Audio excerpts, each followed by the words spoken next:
মুখাবিলাক পিন্ধা নাই, গতিকে সেইকাৰণে মই পিন্ধা নাই বুলি কোৱা নাই। আৰু প্ৰথম কথা হৈছে কি, এই কবিতাৰ গুণত মই কবিতা নাজানো। ইয়াতে মোৰ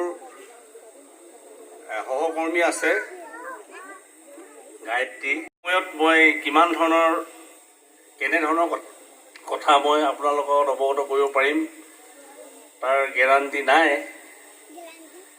আৰু মোক কথাখিনি সোণোৱাল কছাৰী কথিত ভাষাত ক'বলৈ কৈছে। মই আমাৰ মান্য অসমীয়া আৰু সোণোৱাল কছাৰী যিখিনি কথিত, এই দুইটা মোকামিলা কৰি কথাখিনি ক'ম।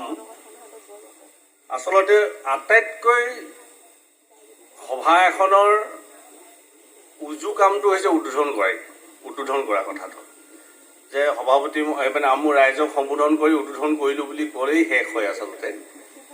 কিন্তু সেইখিনি নকৰি মোক বাৰু কথা কেইটামান ক'বলৈ দিছে। প্ৰথম কৈছা, মই ঘৰৰ পৰা এখন গামোচা নানিলোঁ। একচুৱেলি সভাত আহিলে গামোচা এখন আনিব লাগে, কাৰণ মোক মানুহগৰাকীয়ে কৈছিলে যে গামোচা এখন লৈ যাওঁ। মই বোলো সভাত দিবই নোৱাৰি, দুখন গামোচা থ'বলৈ দিগদাৰ হ'ব। গতিকে সেইকাৰণে মই গামোচা নানিলোঁ, ইয়াত এখন দিব বুলি ভাবিছিলোঁ আৰু সেইমতে মই পালোঁ। গতিকে মই এই সংগঠনৰ বা এই সংঘৰ আটাইবিলাক সদস্য তথা আমাৰ গাঁওবাসীলৈ আৰু গোগামুখ শাখা সাহিত্য সভাৰ সকলো কৰ্মকৰ্তালৈ মোৰ আন্তৰিক শুভেচ্ছা থাকিল। আহি পেলাই মই দেখিছোঁ সঁচাকৈ কবিতাৰ গুণগুৰণি হ'ব ইয়াতে। তাৰপৰা ৰাস্তাটো গাড়ীৰ পোহৰটো অলপ কমাই পেলাই আহিছোঁ, দেখিছোঁ যে ধুনীয়াকৈ লাইট জ্বলিছে, ইয়াত সুন্দৰকৈ বনাইছে। ইমান মুকলি মঞ্চ এখন বনাই পেলাই ইয়াত আজিৰ দিনত, পূৰ্ণিমাৰ দিনটোত আজি এনেকৈ সমবেত হোৱাৰ কাৰণে মই সকলো মানুহৰ মনবিলাক যেন পবিত্ৰ হয়, আমাৰ মাজত আন্তৰিকতাই ভৰপূৰ হওক, এই কথাখিনি মই কামনা কৰিলোঁ। কথা হৈছে আমাৰ সমাজত এনেধৰণৰ অনুষ্ঠানবিলাক কিয় প্ৰয়োজন হয়। আমি সকলোৱে উপলব্ধি কৰোঁ যে আজি সমাজখনত যিবিলাক বিশৃংখল হৈছে, যিবিলাক অৰাজকতা হৈছে, আমি ভৱিষ্যত প্ৰজন্মক লৈ পেলাই যিবিলাক চিন্তা কৰিছোঁ, এনেধৰণৰ অনুষ্ঠানবিলাক হৈ থাকিলে কিন্তু আমি নিৰাপদে ভৱিষ্যতটো কটাব পাৰিম বুলি আমি ভাবিব পাৰোঁ। ধাৰণা নহয়, ভাবিব পাৰোঁ আমি। এনেকুৱাই হ'ব লাগে অনুষ্ঠানবিলাক।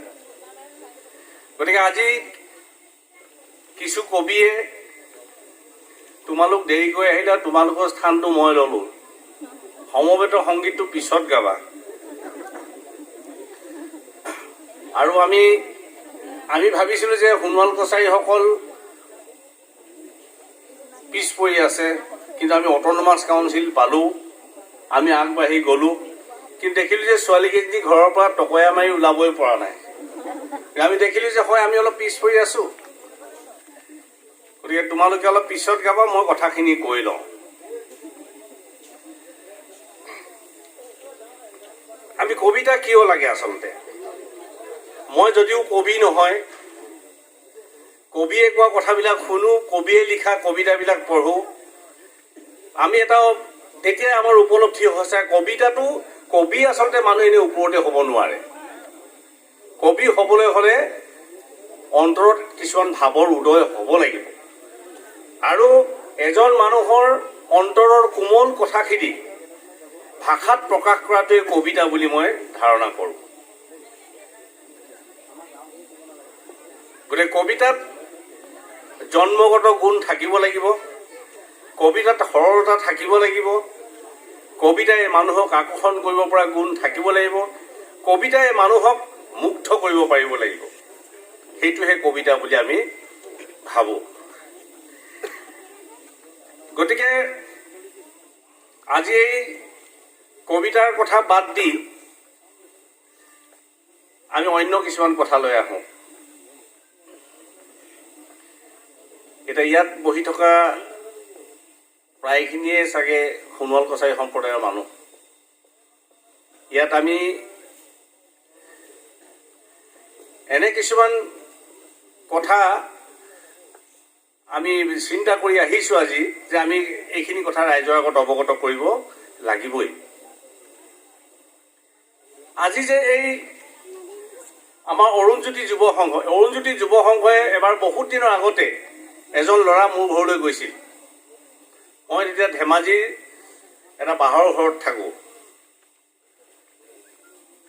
ল'ৰাজনে ক'লে যে ছাৰ আপোনাৰ ওচৰলৈ আহিলোঁ, আপুনি মোক এটা প্ৰবন্ধ লিখি দিব লাগে।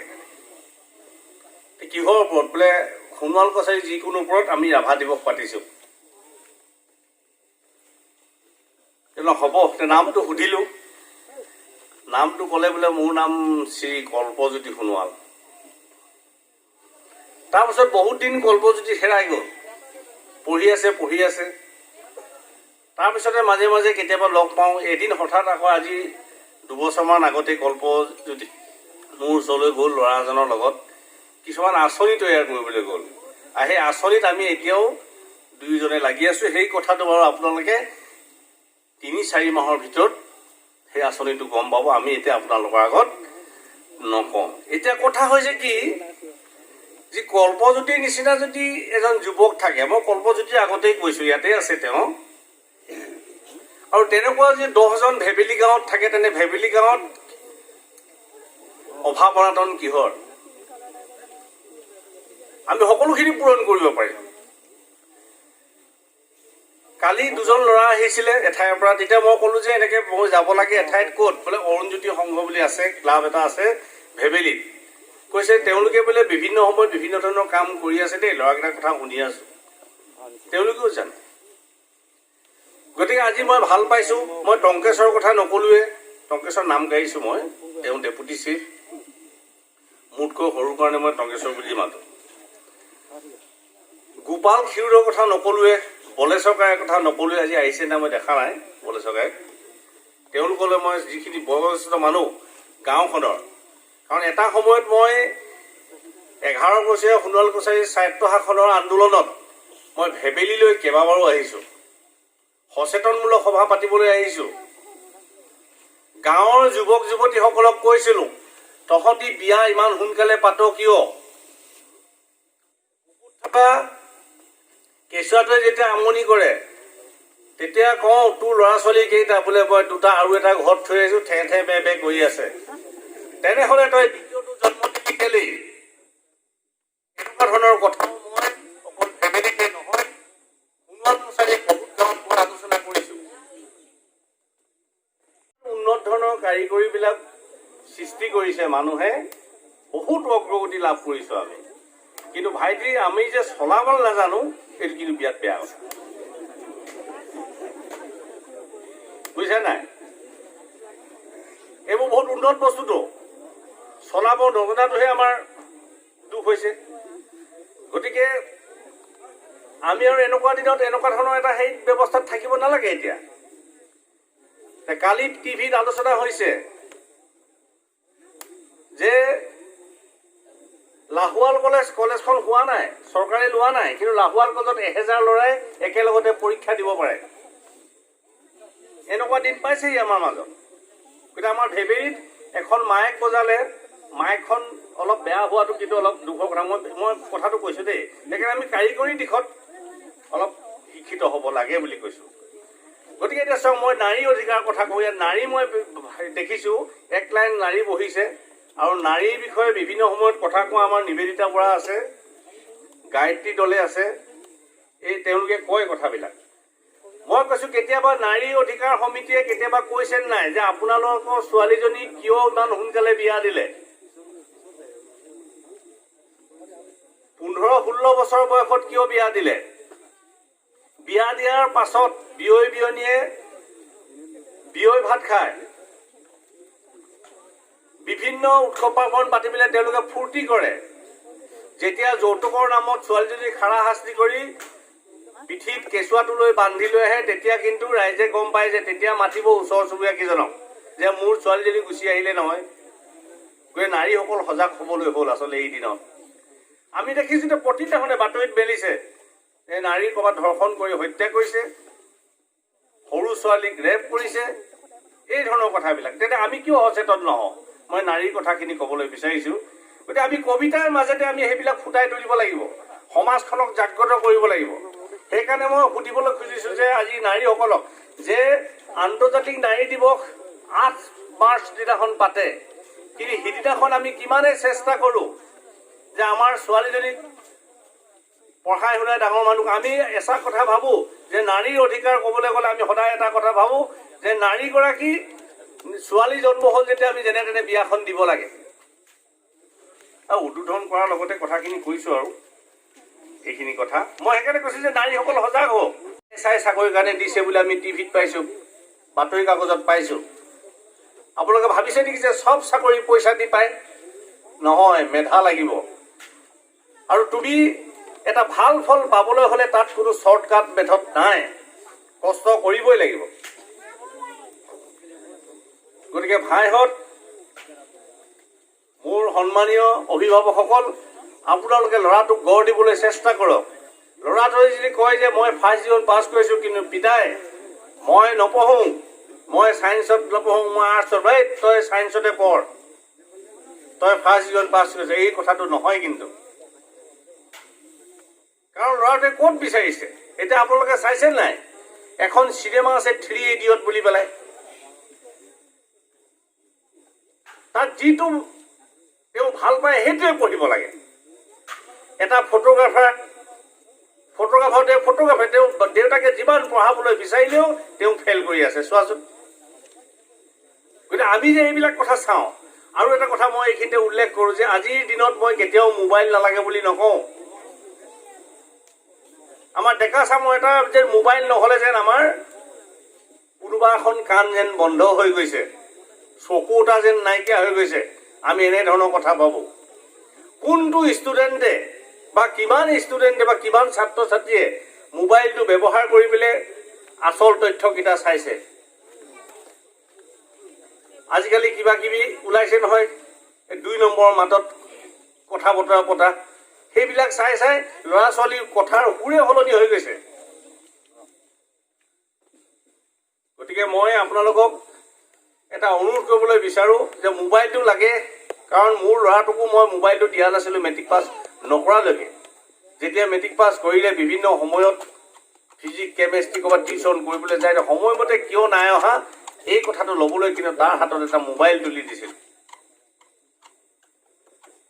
আপোনালোকে তেনেকৈ দিব, কিন্তু এইটো নহয় যে মই মোবাইলটো নাপালে মই কলেজলৈ নাযাওঁ। সিদিনাখন এটা পৰিয়াললৈ গ'লোঁ, মই পকেটত পইচা 1500 লৈ গৈছোঁ, ছোৱালী যদি পাছ কৰিলে মই দি থৈ আহিম বুলি। তেতিয়া দেউতাকে ক'লে কি, দাদা কছাৰীতে সোণোৱাল কছাৰীত যে আহিলে বাৰু হ'ল,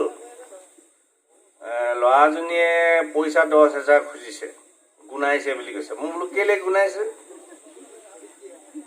সেনেকুৱা আকৌ মোবাইল এটা লাগে পিছে ডাঙৰ সেইবোৰ ফটো দেখা কোৱা, কেলে তই 1200-1300 টকাত দিব নোৱাৰ, নলওঁ বুলিছে আকৌ। এটা আছিলে মোৰ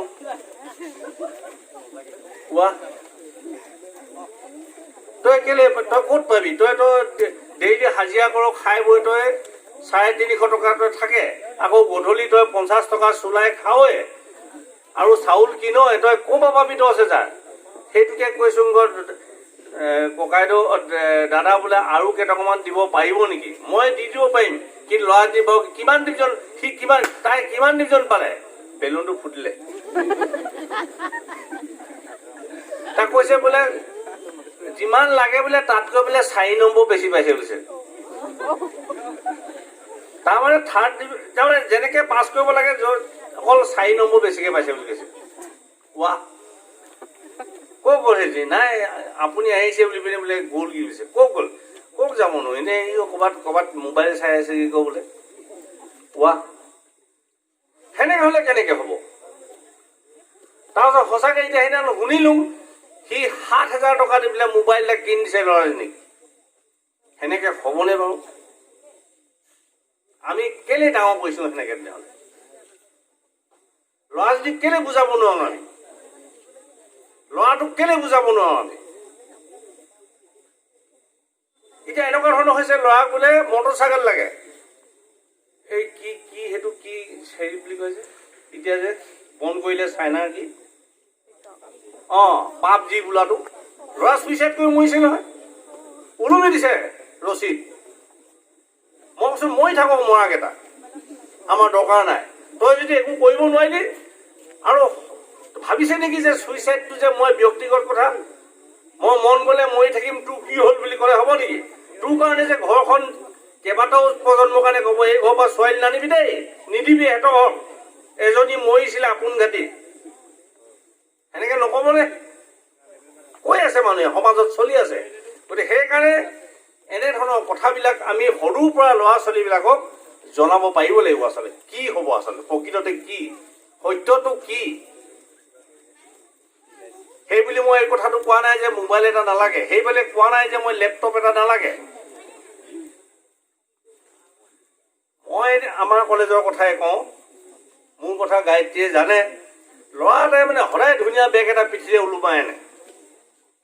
মই ভাবিলোঁ এই কি আনে, কিতাপ আনে নে নানে বোলে, ল'ৰাটো ধুনীয়া আছে এয়া। সি মানে ক্লাছ নকৰে, ইটো ক্লাছৰ পৰা সেইটো ক্লাছলৈ এনেই ঘূৰি ফুৰে। তাই এদিন বেগটো চেক কৰিলোঁ, একো নাই, লুঙিখন আৰু পেন এটা সোমাই দিছে বেগটোত। তাৰমানে বেগটো যে লৈ থাকিব লাগে, অলপ হেলনীয়া হৈ থাকিব লাগে, সি কিতাপ এখনো ভৰোৱা নাই তাৰমানে। গতিকে সেনেকুৱা ল'ৰা এটাক কেনেকৈ গঢ় দিছে মাক দেউতাকে? গতিকে মাক দেউতাক একদম সচেতন হ'ব হ'ল। ফেমিলিত ল'ৰা ছোৱালী বাঢ়িছে, মাটি ভেটি কমিছে, ওলাই যাব লাগিব ইয়াৰ পৰা, বেলেগ বেলেগ বৃত্তি গ্ৰহণ কৰিব লাগিব। অকল ঘৰৰ এই টিকা চাপৰ গাহৰিকেইটাক আশা কৰি পেলাই আমি কিতাপ পঢ়িব নোৱাৰোঁ, আমি ব্যৱসায় কৰিব লাগিব, ওলাই যাব লাগিব, টাউনত যাব লাগিব নিজৰ জীৱনটো গঢ়িবৰ কাৰণে। আজি এতিয়া মোক কৈছে বোলে, এই কল্পজিতে কৈছে ছাৰ অলপ অনুপ্ৰেৰণামূলক কথা ক'ব লাগে বুলি কৈছে। মোক কেইবাজনো কৈছে কথাখিনি, গতিকে শুনিবই লাগিব। মোক মাতি আনিছে, মই কবিতা নহয়, মই সঁচা কথাখিনি কবিতাৰ নিচিনাকেই মই কিন্তু কথাখিনি কথাত কম। মই অনুপ্ৰেৰণা, এই যে আগত বহি আছে মোৰ লগত যে একেখন গাড়ীতে আছিলে নিবেদিতা বৰা, বিউটি, নাম বিউটি, আমি বিউটি বুলি মাতো। এওঁ ধেমাজিত ঘৰ, মোৰ ডিব্ৰুগড়ত ঘৰ, আমি একেলগতে পঢ়িছিলোঁ।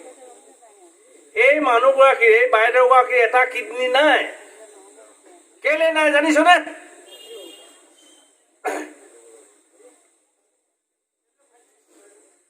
নিজৰ ল'ৰাজনীক বচাবৰ কাৰণে কিডনী এটা দান কৰিলে। কিন্তু আজি কবিতা পাঠ কৰিবলৈ আহিছে, ৰাইজৰ কাৰণে কাম কৰি আছে, কিতাপ লিখিছে। অনুপ্ৰেৰণা, গম পাইছানে? বানপানীত ভাঙি দিলে ঘৰ। আমি ছাত্ৰ সংগঠন আৰু জাতীয় পৰিষদে লাগি পেলাই মাতি দিলোঁ, এইটো হোমেন হাতখন দাঙি দিয়া। এতিয়া সিহঁতৰ নিজৰ গাঁৱত ঘৰ বনাই ব্যৱসায় কৰি ট্ৰেক্টৰ লৈ পেলাই চলি আছে। অনুপ্ৰেৰণা এইবিলাকক চাবি, ডাঙৰ চাকৰি কৰিছে নেকি? বহুত ঘোচ খোৱা চাকৰি কৰিছে নেকি? নাই কৰা। এইবিলাক হৈছে অনুপ্ৰেৰণা। এইখন গাঁৱতে জন্মগ্ৰহণ কৰা, আন্দোলন কৰিলে, জেই পাছ কৰিলে টংকেশ্বৰে এতিয়া ৰাজহুৱা কামত জড়িত আছে। মই বাকীখিনি নাজানো, মই কিন্তু টংকেশ্বৰক জানো যে তেওঁ কাম কৰি আছে, মানুহৰ স্বাৰ্থৰ খাতিৰত কাম কৰি আছে। গতিকে এইবোৰ হৈছে প্ৰেৰণা, এইবিলাক হৈছে আদৰ্শ। গতিকে আমি কেতিয়াও ভাবিব নালাগে মই জাতীয় মোৰ পুতেক বোলে মোৰ মাটি নাই, মই এইখিনি কাম কৰিব নোৱাৰোঁ, মই দুখীয়া মানুহ। কিয় দুখীয়া হোৱা? হাত দুখন আছে, চিন্তা কৰিবৰ কাৰণে মগজু আছে, ওচৰত তোমাৰ ঘৰ ভেটি চাই থাকিবলৈ দদাই বৰপাই আছে। আমি কিয় কাম নকৰিম? আমি এনেধৰণৰ প্ৰতিশ্ৰুতি ল'ব লাগিব। আৰু ছাত্ৰ ছাত্ৰীসকলক কৈছোঁ যে ছাত্ৰ ছাত্ৰীসকলক পঢ়াই কাম। মই কৈছোঁ নহয়, গাঁৱত যদি মেজি বিহু পাতে, সকলোৱে একেলগতে মেজি বিহু কৰিব লাগিব। হাইডাল হুঁচৰি যদি গাইছে, বাঁহডাল কোবাবগৈ লাগিব, সুৰে সুৰে বাই জেলেপ কাপোৰ সুৰে বুলি গাব লাগিব। নহ'লে তোমাৰ সংস্কৃতি বজৰুৱা হ'ব। তুমি আনৰ আগত চিনাকি কেনেকৈ দিবা? তুমি য'তেই নাথাকা লাগে, তোমাৰ নিজৰ চৰিত্ৰহে চিনাকি দিব, তোমাৰ ধুন পেচ নিদিয়ে। মই সেইকাৰণে যেতিয়া BA ফাৰ্ষ্ট ইয়েৰত ল'ৰা ছোৱালীয়ে মেজৰত এডমিশ্যন লয়, তেতিয়া মই এটা বাক্য কওঁ, বোপাহেঁত কি ভাবি ছচিয়লজি ল'লি মই নাজানো, ডিগ্ৰী পঢ়িবলৈ আহিছ, তহঁতি কেইটামান কথা মনত ৰাখিবি। ধুনীয়া ধুনীয়া চোলা পেণ্ট, ডাঙৰ ডাঙৰ কথা মনে মনে থাক, মই কথা পাতি আছোঁ।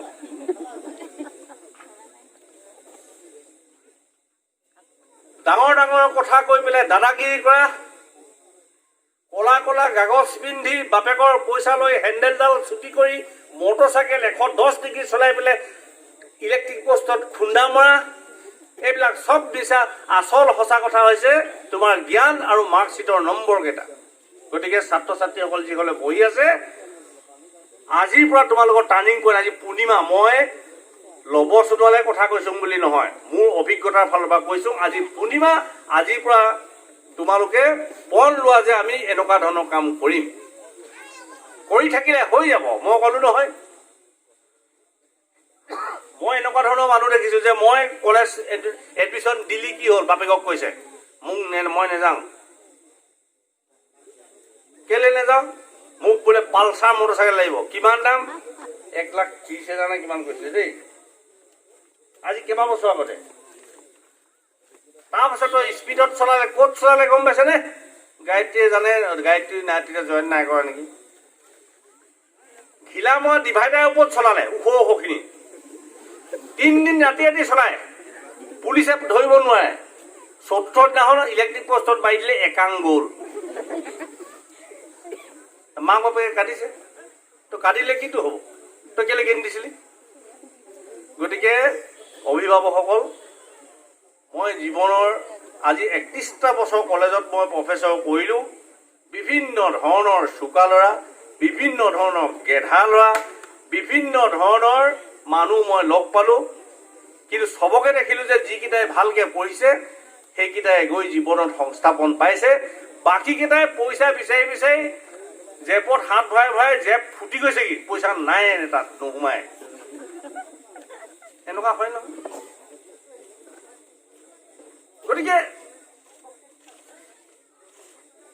গতিকে আমি ভাবিছোঁ যে আমি আমাৰ এতিয়া মোৰ ল'ৰাটোক মই অকলে ভাল কৰিব নোৱাৰোঁ নহয়। মোৰ কিনা ঘৰ ল'ৰাটোক মই ক'ব লাগিব, তই বোপাই তই ক'ত গৈছ, তই সময়মতে আহিবি, তেতিয়াহে মোৰ ল'ৰা। ধৰণে মোৰ ল'ৰাটোক লগ ধৰিব নহয়। 320 জৰ্দা খাব, একদম মলমলাই গোন্ধাই আহিব। সেনেকৈ হ'লে কেনেকৈ হ'ব? আজিকালিতো চুলাই নাখায়, ডেণ্ড্ৰেট খায়। এবাৰ কি হ'ল বুজিছেনে, মই ল'ৰা ছোৱালীখিনিক গুৱাহাটী আৰু শ্বিলং ফুৰাবলৈ লৈ গ'লোঁ। তাৰপৰা প্ৰথম দিনাখন শ্বিলং গ'লোঁ, দ্বিতীয় দিনাখন গুৱাহাটী ঘূৰি ফুৰিছোঁ। চিৰিয়াখানাত সোমালোঁ। চিৰিয়াখানাত সোমাওঁতে তাৰে গাৰ্ড 3টাই ল'ৰা 4টাক কোবাই আছে। বোলো কেলৈ কোবাইছে? এইকেইটাই বোলে ড্ৰাগছ খাই আছে বোলে। কেনেকৈ সোমালে জানো এইকেইটা? এইকেইটাক পিটক পিটক, আমাৰ ভাগৰ লাগিছে বোলে, আপুনি পিটিব পাৰিব নেকি? মই বোলো অঁ দিয়ক। তাৰপৰা গছৰ ডাল এটা ছিঙি দিলে, খুব পিটিলোঁ মই 4টাকে। তাৰ ল'ৰা ছোৱালীখিনিতো ভয় কৰিছে মোৰ লগত যোৱাখিনি। সেই সময়তে ফোন আহিছে এজনী, তই কি হ'ল? বোলে ছাৰে বোলে ল'ৰা কোবাই আছে। কেলৈ? বোলে এইকেইটা ড্ৰাগছ খাইছিলোঁ। ৱাহ, ছাৰে বোলে চিৰিয়াখানাটো দিলেগৈ নে? গতিকে চব সেনেকুৱা কিছুমান মানুহ আছে ন আমাৰ সমাজত, য'তে যাক, সৰু ডাঙৰ কথা নহয়। কাৰোবাৰ বিয়ালৈ যাব, চালা কোৱাটাৰ এটা বটল খাই ঠাণ্ডা দিনলৈ গোটামটো ইয়ালৈকে খুলি পেলাই আছে নাই সেনেকুৱা? কেলে? বেলেগৰ বিয়াখন শান্তিৰে চলিব কিয় নোৱাৰে? আমি মদ খাই যাব লাগে, কি কথা আছে? আমি সেইকাৰণে প্ৰতিজ্ঞাবদ্ধ হ'বলৈ যে আমি বিহুত খাম, সকামত খাম, পিতাই দেউতাৰ বছৰিকাত খাম, আৰু বেলেগ দিনাখন নেখাম। আমি কেলে ক'ব নোৱাৰোঁ? গতিকে এইখিনি কথা সঁচা কথা। এইখিনি মানে কি হ'ল, বৰটেঙা কাঁইতে ফুটাৰ নিচিনা লাগে মই কথাবোৰ ক'লে। মানে এইবোৰ সঁচা কথা যে। গতিকে মই আজি পূৰ্ণিমাৰ দিনাখন, আৰু মই ভেবেলী গাঁওখনত চব দেই, আপোনালোকে জানে নেজানো, মোৰ তলত 2টাই MPhil কৰিছে বাহিৰৰ ইউনিভাৰ্চিটিত। মই ভেবেলী গাঁৱৰ বিষয়ে ক'লো আৰু ভেবেলী গাঁৱত ছাৰ্ভে কৰি পেলাই ইয়াৰ পৰা MPhil পাইছে, চাকৰি হৈছে 2টাই। এটা এডুকেশ্যনেল চেঞ্জৰ ওপৰত, এতিয়া ছ'চিঅ' ইকনমিক ছিষ্টেমৰ ওপৰত কৰিছে ভেবেলী গাঁওখন। আপোনালোকে জানি নেজানো মই। ইয়াত পুৰা তথ্য মই সহকাৰে ইয়াৰ পৰা লৈ গৈছে বস্তুবোৰ। ছাৰ ভেবেলী গাঁওখন বোলে বৰ ভাল দেই, বোলে হেৰি ধানে চানে ভাল বোলে, সকলো ঘৰতে হাঁহ পাৰ আছে, এইবোৰ কথা পাত ল'ৰাকেইটাই কৈছে।